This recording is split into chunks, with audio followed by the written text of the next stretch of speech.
Olá, Sérgio Moreno. Olá, Arthur Salerno.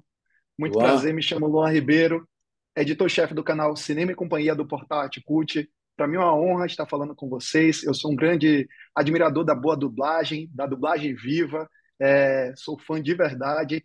E falar sobre essa animação Menina e a Garça, que está concorrendo à categoria de melhor animação no Oscar, e sobre o trabalho de dublagem que foi feita aqui no Brasil, que está impecável. Então, tenho algumas perguntinhas para vocês, serei bem breve. Minha primeira pergunta vai direcionada para vocês dois. Como foi o processo de preparação para dar voz aos respectivos personagens, o menino, que é Marito, e a Garça, na animação Menina e a Garça? Vocês se inspiraram em alguma experiência pessoal ou em outros trabalhos de dublagens para esses papéis específicos? é, hum, bom, o processo foi muito gratificante. Foi ao meio foi primeiramente um teste, né? Que eu sabia mais ou menos do que era, um briefingzinho. Então, mas não tinha a dimensão do que era um filme do Estúdio Ghibli, tinha essa dimensão, que tinha lançado lá fora, que tinha sido premiado ao Oscar. Então eu descobri realmente na hora da. Então foi um processo muito rápido. Então foi o teste, e aí uma semana depois já tinha recebido o resultado do que tinha passado pro personagem. Mais uma semana depois, a gravação em si. Então, lá no dia da gravação que eu tive a noção sobre o filme, a obra, sobre o personagem, né? O diretor passou todos os direcionamentos do que ele queria, do que se tratava, né? Então, eu acho que foi mais essa coisa de estar 100% imerso, né? Principalmente nas cenas que é um drama bem forte, né? O filme. Ficar 100% concentrado, estar bem, tá bem focado na hora da cena, das inflexões certas, das emoções certas. Realmente foi um processo muito bonito. E depois de ver no cinema também, tivemos uma pré-estreia com os dubladores, e aí ver como foi esse processo, como ficou o resultado depois, acho que foi lindo, né? Foi gratificante, emocionante. Então, foi um processo realmente com bastante responsabilidade, mas também com aquela alegria, né? Aquela ansiedade de fazer parte de uma obra, de um projeto como esse, né? Olha, Luan, eu posso dizer o seguinte: o processo de dublagem normalmente é tudo muito rápido. A gente não tem, infelizmente, muito tempo para analisar ou, enfim, tentar descobrir alguma coisa diferente do que já está lá, que eu acho que é um ponto positivo até, tá? Não estou fazendo uma crítica, não. Em questão em função de confidencialidade, essas coisas, a gente não tem muito acesso, né? A gente foi convidado para fazer o teste, né? Então, só a partir daí que a gente fica sabendo do que vai acontecer. O diretor, por sua vez, não, ele já fica sabendo com antecedência, recebe material, ele tem tempo suficiente para analisar o que é o filme que já foi feito, para descobrir quem poderia dar melhor resultado para ele, em qual personagem, né? Foi escolhido a voz, no caso o Arthur para o menino, eu para a Garça, né? E a partir daí é que a gente começa a trabalhar em cima. A gente não tem muita chance de puxar outras coisas de fora. Claro, além da interpretação que a gente impõe, né? Porque o material está pronto.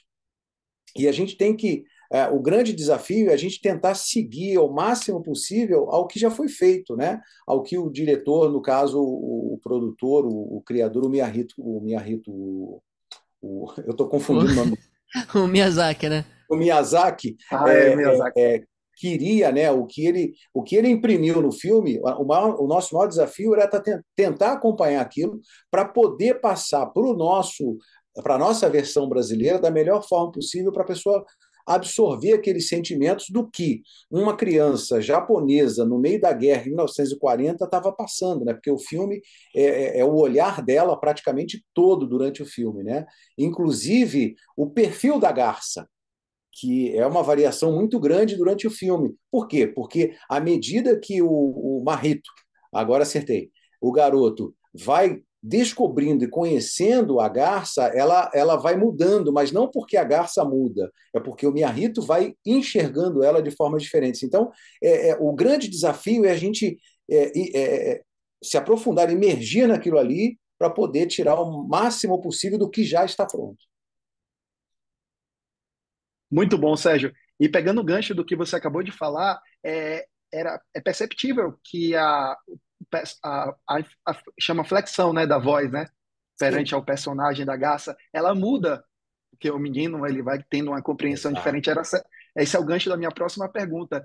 É mais desafiador você agregar camadas à sua voz para implementar na produção, na dublagem do filme? Você poderia discorrer um pouco sobre esse processo, por favor? Claro, eu acho que é um processo natural, né? De acordo com o que você vai. É aí que entra a questão de você botar um pouco de você, ou você adicionar elementos que você acha melhor. É ali que você tem uma oportunidade, porque naquele momento o Marrito vê a garça, no primeiro momento, a garça como um bicho misterioso. Será que ele é ameaçador? Então você tem a oportunidade de botar essa ameaça na voz. O que é uma voz ameaçadora para uma criança, né? Tinha que pensar nisso.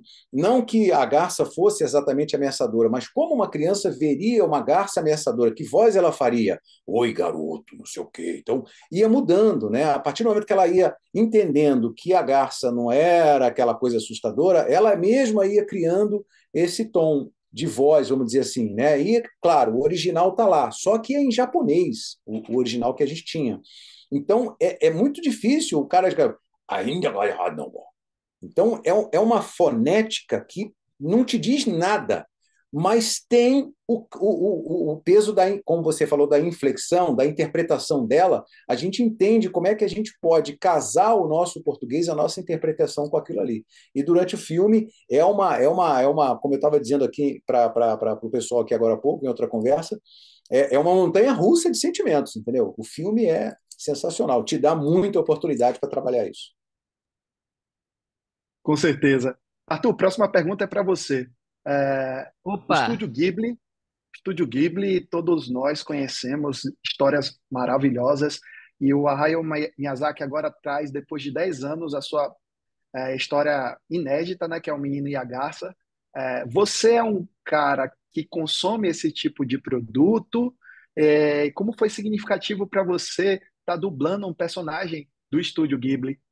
Você pode falar um pouco sobre essa experiência como um todo? Claro, claro. É, eu conhecia, eu consumo, na verdade,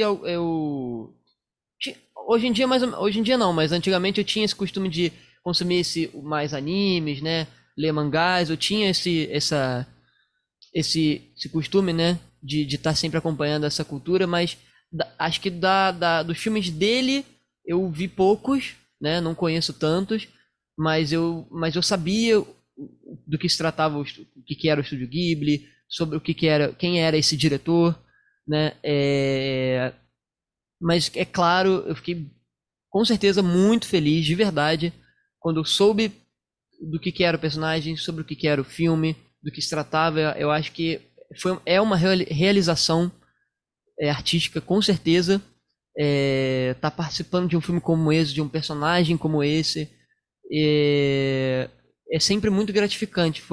Realmente vai ser um trabalho que me dediquei com certeza ao máximo para fazer, tá 100% fiel, né, daquela coisa e o que o Ben Sérgio disse, né, você tá sempre imerso e vai te levando para as montanhas russas. Se bem que o meu personagem, ele é uma coisa muito reta, né? Uma coisa muito direta, muito seca o tempo inteiro, embora ele seja uma criança, né?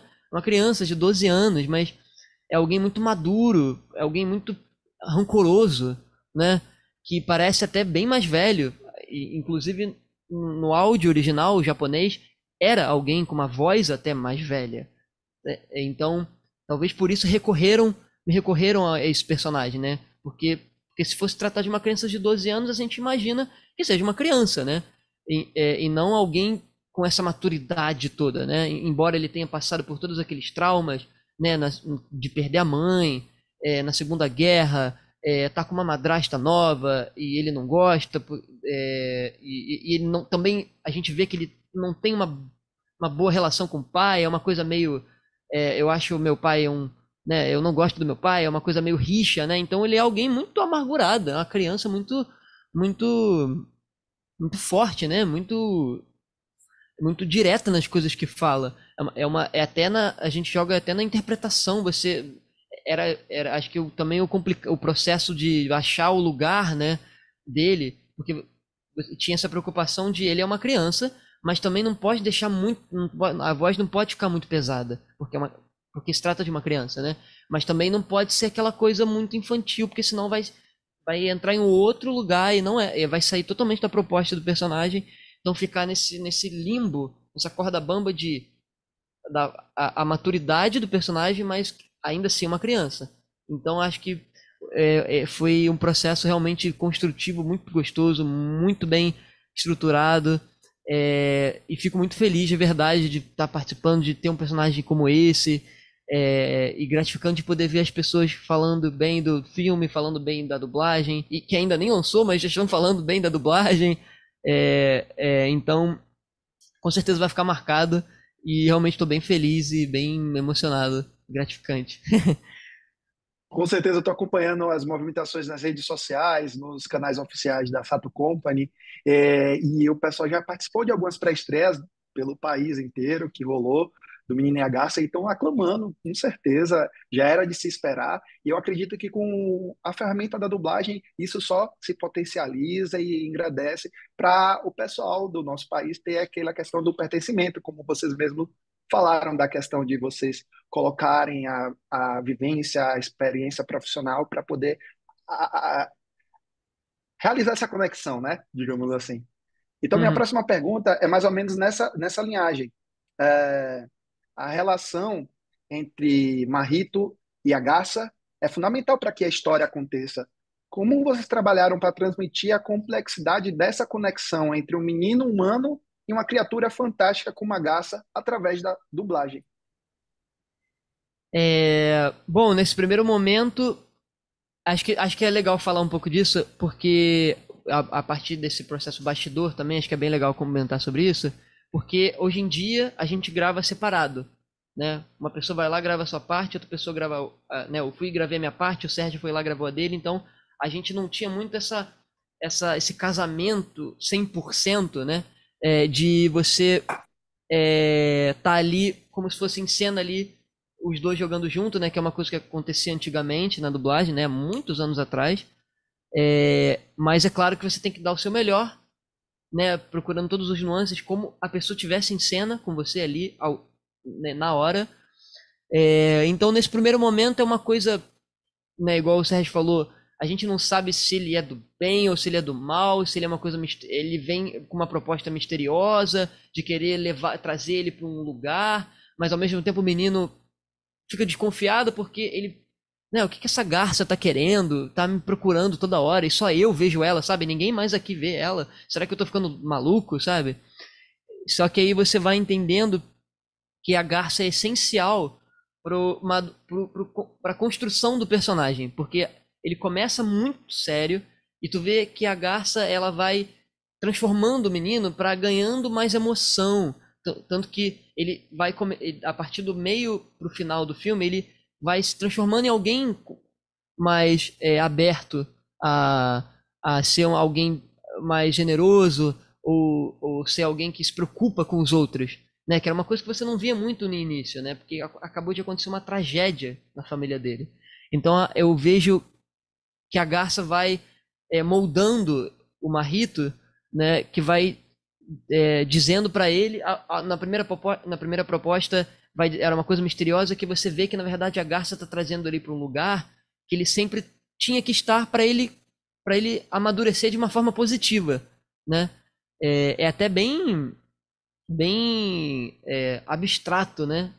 Ao longo que o filme vai te levando para essa construção, né? Vai mostrando essa relação dos dois que parece uma coisa até de se ver um no outro, sabe? Enfim, o que eu entendi, né? Parece uma coisa até eles se complementam, né? Um depende do outro ao longo do filme. Você vê que não é à toa que os dois estão juntos, né? O destino é meio que o destino juntou os dois para um mesmo propósito, sabe? Então a relação é realmente bem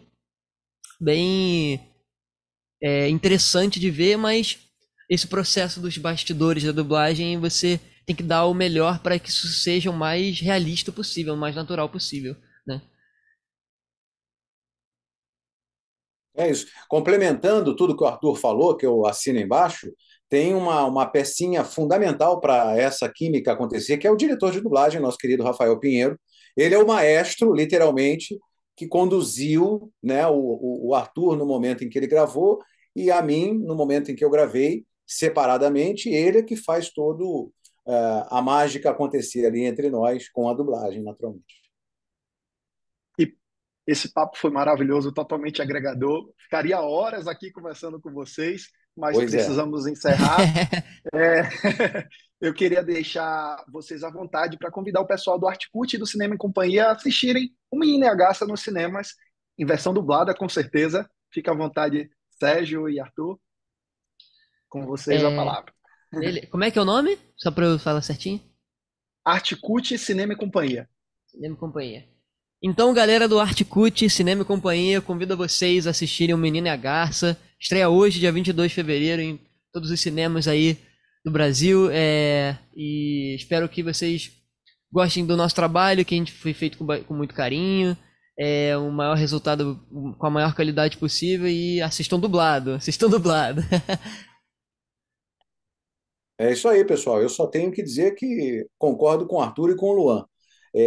Vão ao cinema, assistam. Já vou logo dizendo, vou dar spoiler. Tem que assistir umas 2 ou 3 vezes, porque tem muita coisa, muita informação acontecendo e que uma vez só não é muito fácil de absorver tudo, não. Mas vocês vão gostar, vai valer a pena. Tomara que nosso trabalho tenha contribuído para o melhor entendimento do filme, porque assistir em japonês é também muito legal, porque a obra original você tem acesso a uma cultura diferente, mas a gente tentou trazer essa cultura japonesa para o nosso português brasileiro, para os nossos costumes, e eu acho que ficou um resultado bem bacana.